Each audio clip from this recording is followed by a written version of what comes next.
भरे सफीरा जोश मुरे हनोत बलवीरा। स्टूडेंट्स, मैं धनराज सर और आज आपके लिए फिर से लेकर आया हूँ क्लास 12 पद भाग का कड़वक कविता। कड़वक जो मलिक मोहम्मद जायसी द्वारा रचित है। मैं पिछले क्लास में इस कड़वक का ऑब्जेक्टिव, वस्तुनिष्ठ और उसके बाद व्याख्या पार्ट 1 का पूरा कर दिया था। आप लोगों ने अच्छे से टेस्ट भी दिया, कोई परेशानी नहीं है। आगे आज की क्लास में आप भाग 2 जो कुछ रह गया है आज हम पूरा करेंगे। इसमें क्या है कि आपको ये समझना होगा कि भाग 1 और भाग 2, भाग 1 में उन्होंने अपने बारे में कहा था, अपनी सुंदरता के बारे में कहा था और ये कहा था कि चलो सुंदरता नहीं भी है, यदि हमारी कृति अच्छा है तो लोग मुझे याद करेंगे, मुझे पसंद करेंगे।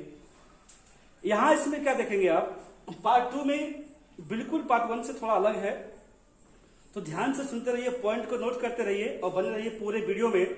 आज क्लास 12 का कड़वक का दूसरा पार्ट है ये। इसमें जायसी जी क्या लिखते हैं पहले सुनो आप, उसके बाद लिखने की कोशिश करना। इसमें क्या है, मोहम्मद यह कवि जोरी सुनावा, ये अवधी भाषा का प्रयोग किया इन्होंने और इन्होंने कहा कि देखो मोहम्मद यही कवि जोरी सुनावा, सुना जो प्रेम पीर गा पावा, जोरी लाई रकत के ले गाढ़ी प्रीत ने जल भी।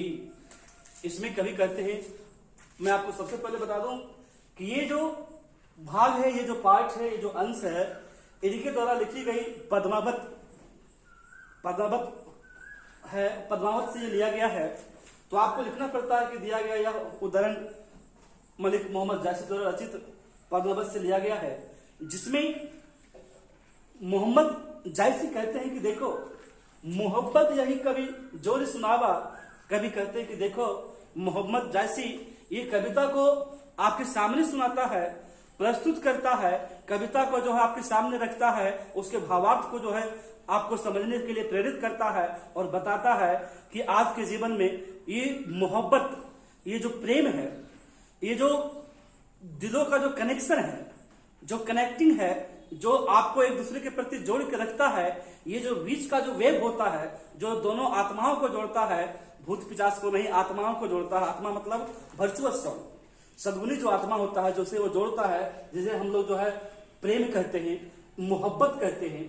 तो कवि जायसी जी कहते हैं कि देखो मैं इस कविता को आपके सामने जोर जोर से सुनाता हूं, मतलब पूरी लयबद्ध तरीके से आपको ये आपके सामने प्रस्तुत करता हूं, जिसमें इन्होंने क्या कहा कि लोग मुझे याद रखेंगे क्या, कि सुना जो प्रेम पीर गा पावा। जिसने भी इस कविता को सुना, जिसने भी हमारे पद्मावत को की रचनाओं को पढ़ा, सुना, समझा, लोगों ने मुझे याद रखा। और सबसे बड़ी बात, उसका जो थीम है, जो मूल मंत्र है पद्मावत का, वो ये है मोहब्बत। और मोहब्बत में जो पीड़ा होता है, जो कष्ट होती है, जो दर्द भरी जो हमारा दिन और रात गुजरता है, जिसमें कि हम एक दूसरे को याद करते हैं और याद करने के बाद हम उन्हें महसूस करते हैं, और यही हमारा महसूस जो है हमें आपस में अपनी मोहब्बत को और अधिक मजबूती प्रदान करता है। तो ये इन्होंने क्या कहा कि देखो जो भी इस पद्मावत को पढ़ा, सुना जो प्रेम पीर गा पावा, उसे जो है मोहब्बत क्या होता है, मोहब्बत का दर्द कैसा होता है, उसमें कितनी प्रकार से लोग आंसू बहाते हैं। आज का जो आर्टिफिशियल लव है, मोहब्बत जो है, ये जो बनावटी जो कॉल लव है, इसमें तो आज के जमाने में मोहब्बत की परिभाषा ही बिल्कुल उल्टा हो गया है, बिल्कुल बदल गया है। ये 14वीं सेंचुरी का तो है नहीं, ये 21वीं सदी का मोहब्बत है, जहां रात दिन नए नए सिम कार्ड, नए नए नंबरों से जो है मोहब्बत होता है, एक नंबर पे तो कभी चिपकता है ही नहीं। तो ध्यान दो, इन्होंने क्या कहा कि हर किसी ने जिसने मेरे बारे में सुना, समझा, मेरी कविताओं को पढ़ा, वह प्रेम पीर, प्रेम में जो दर्द होता है, जो पीड़ा होता है, उसको इन्होंने जो है सही तरीके से समझा।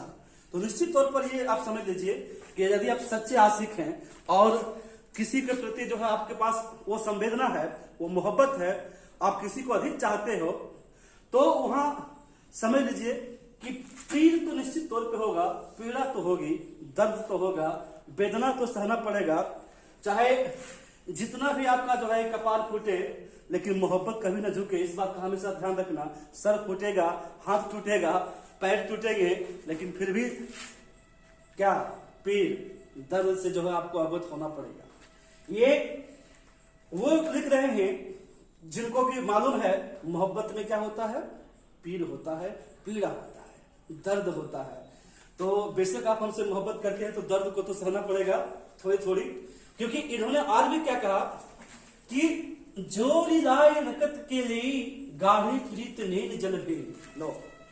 जैसे जैसे मोहब्बत गाढ़ा होगा, जैसे जैसे आपका मिस कॉल कंटिन्यू बात पे जो आ जाएगी, रेगुलर आप बात करना चाहेंगे, तो वैसे वैसे क्या होगा, गाढ़ी प्रीत, जैसे ही प्रीत गाढ़ी होगी, मोहब्बत जो है आपका अटूट बनने की कगार पे होगा, और वैसे दहलीज तक पहुंचेंगे तो क्या होगा, नैन जल भे, आपकी जो नैना है, जो आंख है, निश्चित तौर पर ये जो है आंसुओं की बरसात करेगा। आपको तो मालूम है कि आंख की जो गहराई है, आंखों की जो गहराई है वो समुद्र की गहराई से भी अधिक होता है। तो निश्चित तौर पर बरसात होगी आंसुओं का, तो समझ लो कि आप भी जो है you are already fall in love, आप बिल्कुल किसी के मोहब्बत में गिर चुके हो, पड़ चुके हो, मतलब बर्बाद होने के कगार पे हो। क्योंकि आज की जो मोहब्बत है वो कुछ ऐसे ही लोग बर्बाद होते हैं, कुछ हासिल होता नहीं, जब तक हासिल होने का समय आता है जिंदगी बर्बाद हो जाता है। तो इन्होंने क्या कहा कि लिखा हूं खत खून से स्याही मत समझना। इन्होंने कहा कि जो रिलाई रकत के ले हमने जो ये पद्मावत की जो रचना किया, इसमें जो मोहब्बत शब्द को जो हमने जोड़ा, और इसमें जो प्रेम कहानी, अटूट प्रेम कहानी को जो हमने इसमें व्याख्यान किया, इन्होंने कहा कि देखो ये जैसी ये जो आंख से अंधे हैं, जो कुरूप हैं, इन्होंने कहा कि हम अपने ले रकत, ध्यान देंगे आप, हमने अपने खून से इसका व्याख्यान किया। और इन्होंने क्या कहा कि गाढ़ी प्रीत नैन जल भे, निश्चित तौर पर जो है इसमें आंसुओं की बरसात होती है। लेकिन आजकल तो कुछ लोग ऐसे भी हैं जो क्रोकोडाइल टीयर्स, मगरमच्छ के आंसू कुछ पल के लिए रो देगा, आंख भिगा के दिखा देगा कि चलो भाई हम तुम्हारे मोहब्बत में जो है इतना पागल है कि पूछो मत, खाना नहीं धंसता, अंदर नहीं जाता, रोटी का कोई भी निवाला अंदर नहीं जाता, तुमसे इतनी मोहब्बत हो गई है, और बिना मतलब पानी लगा के दिखाएगा, देखो भाई रो रहे हैं। ठीक, तो इस सब चीजों को समझिए। आज के जमाने में आंसू बहुत कम निकलता है, क्रोकोडाइल टीयर्स, मगरमच्छ के आंसू सभी रोते हैं। लेकिन इन्होंने ये कह दिया कि देखो गाढ़ी प्रीत नैन जल भई, जैसे ही मोहब्बत जो है किसी से, किसी के प्रति भी हो, ये जरूरी नहीं है कि आप एक लवर, एक लव को हमेशा लेंगे। आप बात को समझिए, जिससे भी लगाव हो जाएगा और डिपार्टिंग का कार्य शुरू होगा, एक दूसरे से अलग होने की शुरुआत होगी, तो निश्चित तौर पर अगर आप उनसे मोहब्बत हुआ है तो आपकी जो नैन है, जो आंख है, ये जो है आंसुओं की बरसात, जल की बरसात जो है निश्चित तौर पे करेगा। तो इन्होंने अभी तक क्या कहा कि देखो मोहब्बत में जो है, मोहम्मद साहब कहते हैं, ये आपका जैसी जी कहते हैं कि हम जो ये कविता सुना रहे हैं, इसमें जो भी सुना उसे प्रेम में जो है, प्रेम में क्या पीड़ा है, क्या दर्द है, प्रेम में किस प्रकार लोग जो है शीशों पे चल के गुजरना पड़ता है, कांटों से गुजरना पड़ता है फूल को हासिल करने के लिए, तो वो सभी दर्द को इन्होंने सुना। और इन्होंने ये भी कहा कि जो हमने कविताओं की रचना किया, जो हमने मोहब्बत का जो लव लेटर लिखा, ये ऐसी वैसी इंक से नहीं, ये बल्कि खून से लिखा, लाई रकत के लिए, ध्यान देंगे, खून से लिखा। और क्या, गाढ़ी प्रीत नैन जल भई, और ये जो है आंख अपना कार्य भी पूरा किया, आंसुओं की बरसात भी होगी। लेकिन टेंशन मत करना, चाहे वो जितना दूर होगी, एक दिन मुलाकात भी होगी, बने रहो कंटिन्यू हमारे साथ। आगे इन्होंने क्या कहा कि ओमन जाने कभी तो अस किन्हा, मकू रहे या जगत मही चिन्हा। इन्होंने कहा कि ओमन जाने कभी तो अस किन्हा, ये सभी को सोचकर समझकर हमने इस कविता का जो है सृजन किया।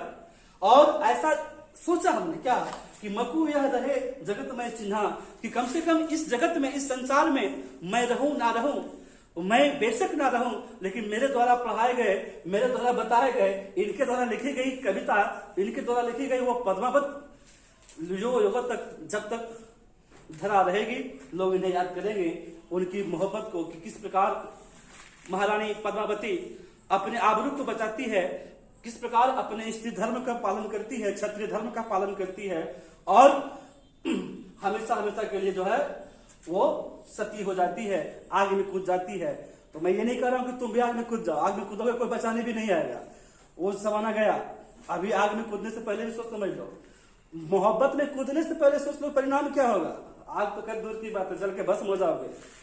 सोने की लंका जल गई, तुम्हारा सोने का मन सब जल जाएगा। आगे चलिए, इन्होंने क्या कहा कि ये सभी सोच समझकर हमने मकू यह रहे जगत में चिन्हा कि चलो भाई इस संसार में कुछ तो निशानी रह जाएगी, कुछ तो निशानी रहेगी, निशानी के बदौलत लोग मुझे याद करते रहे। क्योंकि आपको मालूम है निशानियां मुख होकर भी बहुत कुछ बोलती है, खोल इसका अर्थ पंथे पथ की पहचान कर ले। ये हरिवंश राय बच्चन का लिखा हुआ कविता है ये, कि हर निशानियां मुख होकर भी बहुत कुछ बोलती है। वो बेशक शांत होता है फिर भी बहुत कुछ कम शब्दों में बहुत कुछ व्याख्यान कर जाता है हमारे जीवन में। तो निशानियां जो है हमारे लिए हमारे जीवन में जो है बहुत मायने रखती है। इन्होंने कहा कि कहां सो रतन सैन्य अस राजा, कहां सुआ असे बुद्धि उपराजा। इन्होंने कहा कि अब के समय में वैसा कोई राजा भी नहीं है, रतन सैन्य के समान कोई राजा भी नहीं है। तो सुआ वो अब हीरामन तोता भी नहीं है। हीरामन तोता जो पद्मावत के साथ बहुत बड़ी भूमिका निभाया उन्होंने, और वो ऐसा था जो लव लेटर को जो उस वक्त, ये आप समझ जाइए कि इसका एक ही रोल था, क्या पत्र को यहां से वहां पहुंचाना, लव लेटर को यहां से वहां पहुंचाना, एक प्रेत प्रीतमा के बीच जो है कनेक्टिंग इंडिया को जो है जोड़ने का काम करता था ये सुआ। तो इन्होंने कहा कि अब ये सब भी नहीं रहा, लेकिन क्या रह गया, इनके द्वारा जो कीर्ति था, रतन सेन जो कीर्ति हासिल किया, ठीक, अपनी वाइफ को अलाउद्दीन खिलजी के पास समर्पित होने नहीं दिया, और क्या पूरा जीवन जो है अंततः वो उसी में कुर्बान हो गए, लेकिन अपने धर्म और अपने क्षत्रिय धर्म का पालन किया। इन्होंने ये भी कहा कि देखो कहां अलाउद्दीन सुल्तानों, कहां राघव जय कीढ़ी का खाना। ना तो अब वो अलाउद्दीन खिलजी रह गए और ना ही वो राघव चेतन जैसी जो है बखान करने वाले व्यक्ति रह गए। अरे अच्छा हुआ कि दोनों नहीं रहे और वो ना करे, ये तो मैं भी चाहता हूं। लेकिन ये जरूर कहूंगा कि आज के जमाने में अलाउद्दीन बेशक मर गया, लेकिन इस युग में घर में अलाउद्दीन और घर में राघव चेतन जैसे व्यक्ति हमारे पास जो है मौजूद है, हमारे समाज में, हमारे घर में। ये आज भी वही व्यक्ति हैं जो दिल का तार करता है, झूठी जो है आपका प्रचार करता है और आपके बारे में जो है ढिंढोरा पिटता है और आपको जो है ऐसे मोड़ पे लाके खड़ा कर देता है जहां से आप ना घर का ना घाट का होते हैं। वो होते हैं आपके फॉलोअर्स, वो होते हैं आपके शुभचिंतक जो कुछ ज्यादा शुभचिंतक हो जाते हैं। और राघव चेतन भले ही ना हो दुनिया में, लेकिन आज हमारे समाज में जरूर अवेलेबल है, जो चढ़ा बढ़ाकर बातों को बोलता है और आपस में टकराने का काम करवाता है और एक दूसरे को जो है भिड़ा देता है, भाई भाई में भिड़ा देगा। तो इस बात को ध्यान देंगे आप, बेशक ये सब नहीं रहे। कहा स्वरूप पद्मावती रानी, कोई न रहा जग रही कहानी। इन्होंने ये भी कहा कि अब पद्मावती जैसे महारानी भी नहीं है। खैर ये तो वास्तविकता जरूर है कि अब वैसे कोई निभाने वाला धर्म को नहीं है, वैसे कोई सती सावित्री सीताब नहीं है, लेकिन उनकी रचना में ये कहते हैं कि जग में रह गया उनकी केवल कहानी, उनकी कहानी। आगे बने रही। आगे उन्होंने कहा कि धनीश पुरुष है, धनीश पुरुष जस कीरति जासु, फूल मरे पे मरे नवासु। ध्यान दोगे, बहुत ही इंपॉर्टेंट है ये, इसका व्याख्या एग्जाम में अक्सर आते रहता है। तो इन्होंने क्या कहा कि धनी सो पुरुष जस कीरति जासु, फूल मरे पे मरे नवासु। जैसे जी कहते हैं कि देखो वो व्यक्ति, वो पुरुष जस कीरति जासु, जिन्होंने भी इस जीवन में, अपने जीवन में, जीवन भर में कुछ कीरति हासिल किया, पद प्रतिष्ठा इज्जत गरिमा अपना बरकरार रखा इस समाज में, अपने इस मनुष्य रूप में यहाँ बरकरार रखा सब कुछ, तो वो अगर चले भी गए, हमारे बीच नहीं भी है, तो फिर भी हम उन्हें याद करते हैं, स्मरण करते हैं, उनकी कृतियों से हम उन्हें हमेशा स्मरण करते हैं। हमारे बीच बहुत सारे ऐसे स्वतंत्रता सेनानी नहीं है, फ्रीडम फाइटर्स नहीं है, तो वो वैसे चले गए, फिर भी हम क्या करते हैं, उन्हें स्मरण करते हैं और लोग करते रहेंगे। तो इन्होंने क्या कहा कि देखो बेशक अब हम रहे ना रहे, लेकिन अब क्या है, मेरे द्वारा ये जो रचित कविता है, जब तक इंसान के पास होगा, विद्यार्थियों के पास होगा, तो बेशक हमें जो है लोग याद करते रहेंगे। हमारी कीर्ति से, हमारी गाथा को, हमारे बारे में लोग समझते रहेंगे, सुनते रहेंगे, हमें हमेशा जो है अपने पास जीवित रखेंगे। तो इन्होंने क्या कहा कि उस प्रकार, जिस प्रकार फूल मरे पे मरे न वासु, जिस प्रकार बेशक जो है फूल मुरझा जाता है, फूल मर जाता है, सूख जाता है, लेकिन उसका जो वासु है, जो सुगंध है, जो फ्रेगनेंट है, जो खुशबू है, वो हमेशा पर्यावरण में जो है फैला रहता है। आगे हमेशा जो है वो केवल अपनी खुशबू को जो है बिखेरते रहता है, बेशक फूल मुरझा जाता है। इन्होंने ये भी कहा लास्ट में, बहुत इंपॉर्टेंट है ये, कि कई न जगत जस बेच न लिन्हा जस मोल, जोया पड़े कहानी हम सवरे हुई बोल। ध्यान दें, इन्होंने ये भी कहा कि कई न जगत जस बेचा, ऐसा कोई भी व्यक्ति नहीं है संसार में, जगत में, जो अपनी कृति को जो है बेच देता हो, और ऐसा कोई भी नहीं है जो उस कृति का मोल दे सकेगा, कोई उसे चुका सकेगा। कृति यानी प्रतिष्ठा, इज्जत, गरिमा, कोई ना तो बेच सकता है, ना कोई इसे खरीद सकता है। और क्या कहे, इन्होंने कह दिया कि जो यह पढ़े हनुमान चालीसा होय सिद्धि साखी गोरीसा। हनुमान चालीसा नहीं है, आपके लिए बहुत ही इंपॉर्टेंट है, कड़वक भाग दो, ध्यान दोगे। इन्होंने कहा कि जो यह पढ़े हम सवरे हुई बोल। जो जो इंसान, जो जो विद्यार्थी कविता को पढ़ता रहेगा, हमारी विकृति को याद रखेगा, जायसी जी को याद रखेगा, धनराज सर को भी याद रखेगा। तो आज की क्लास में इतना ही, नेक्स्ट अगले क्लास में